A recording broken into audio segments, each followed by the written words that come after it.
Улирал солигдоос гадна гадаагийн бороотой өдрөшүүл устай хоолноос илүү юу сайхан байх вэ гэж хөрөнгөний талхтай маш хэлбэр холооны зутан хийлээ. Хэрэгтэй хоолныхоо материал болон цоо шин хав холоонаараа хөрөнгөнийхөө талхыг Carrefour сүлжээ дэлгүүрээс авсан.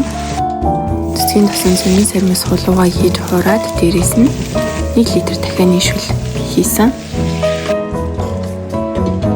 Бэлэн болсон шүлөө миксертэй дээрээс нь баг зэргийн зөөхий нэмээд өгвөл бүр гоё амттай болж өгдөг шүү.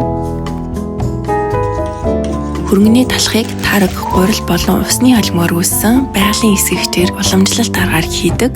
Гурил идэхээр муу гэсэн ойлголттой байгаад байдаг шүү дээ. Харин өдөрт зохицуулж идвэл бидний биед хоол боловсруулалт сайжруулж тусандах сахарыг доктортой байлгаж пробиотик төлөвлөдөд дээрээс нь дархлааг хүртэл дэмждэг байна.